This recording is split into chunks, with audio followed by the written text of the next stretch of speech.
something I wish I knew sooner is that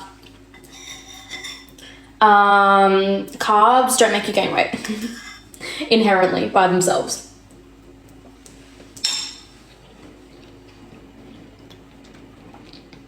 On my oats, I put peanut butter, dark chocolate, frozen raspberries, and bee pollen. In Sydney, you can get a fitness passport, which allows you to go to any gyms or health centres. Yeah, so I go to an Anytime Fitness, and I can go to any Anytime Fitness. So I guess that's the same thing. Ever train outside the gym? I just walk.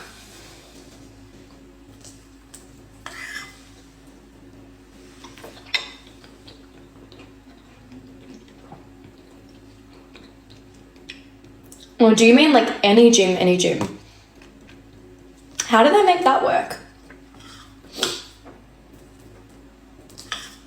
Oh, it's for government workers. Yeah, okay. Yeah, they probably have that here as well. But I don't work for the government, so.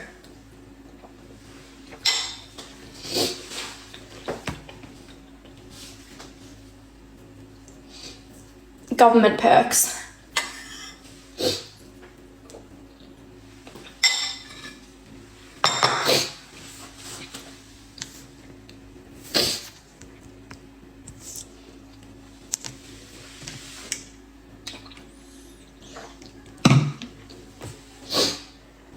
It has been good though. I have been going to, so my gym is being renovated at the moment. And so I'm going to some other gyms nearby because I can't go to that one. Which is good because like I've always just stuck to the same one, but it's good to see what else is around. What do you recommend for weight loss? There's only one thing that's going to make you lose weight, and that's a calorie deficit. There is nothing else. There is multiple different ways that you can achieve that, but that's the only way. As in like that's the only, scientifically the only way you're going to lose weight.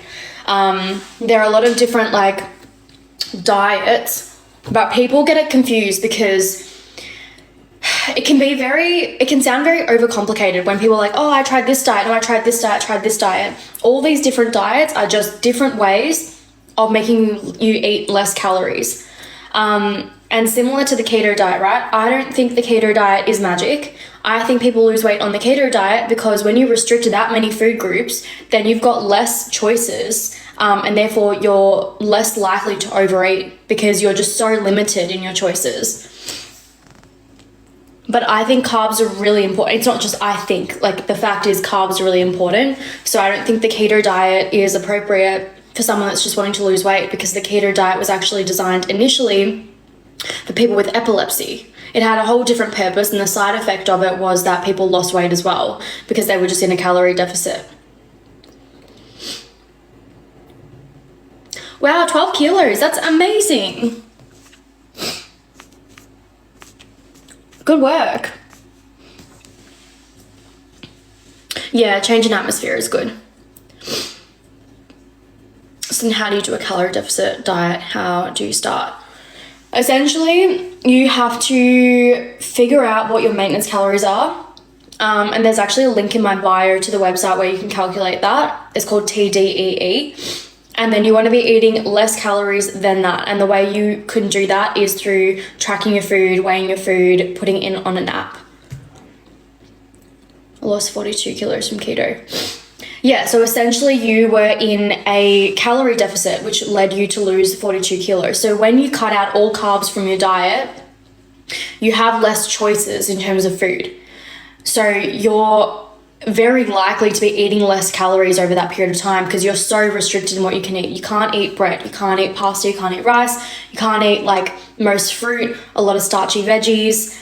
Therefore, you're very limited. You're gonna lose weight because you have less calories to like choose from, you know?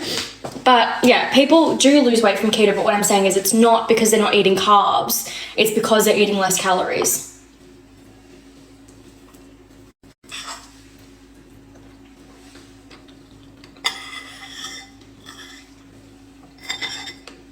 And carbs also hold on to water.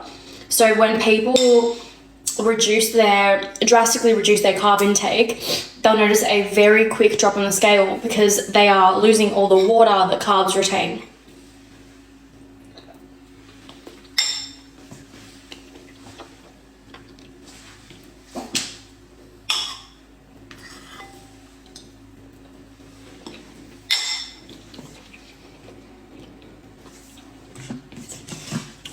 No comment, Neil. Can I ask what you do for work? Yeah, so I do management consulting full-time. And then outside of that, I do my nutrition coaching. Calories determines your weight, nutrition determines your health. Couldn't have said it better myself.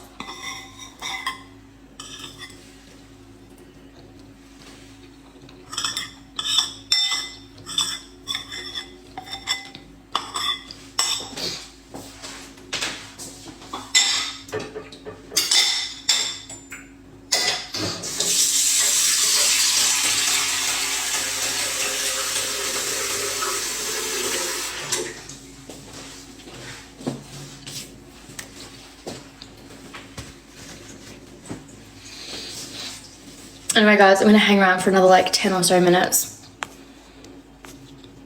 I did my Bachelor of Commerce at uni. Some filling low-calorie foods to add to your diet. Things like bulking up your meals with more volume, so more fruits and veggies. Things like potatoes are amazing because they are very satiating, and you can eat a lot more volume. So things like, yeah, potatoes, what else? Like legumes, green veggies, and also like swapping out, so I think fats are really important, right? But if you're in a brief calorie deficit, you're likely to be eating lower fat just because fat has more calories per gram than carbs and protein. So during that time, you might want to swap out things like chicken thigh for chicken breast, or like another cut of steak for rump steak because it's leaner. That kind of thing. So you can get more volume with less calories. Is 1,300 calories enough? Unless you are like 4'11", I'd say it's highly likely that that's not enough. Oh, thank you. I'm a nutrition coach, yeah.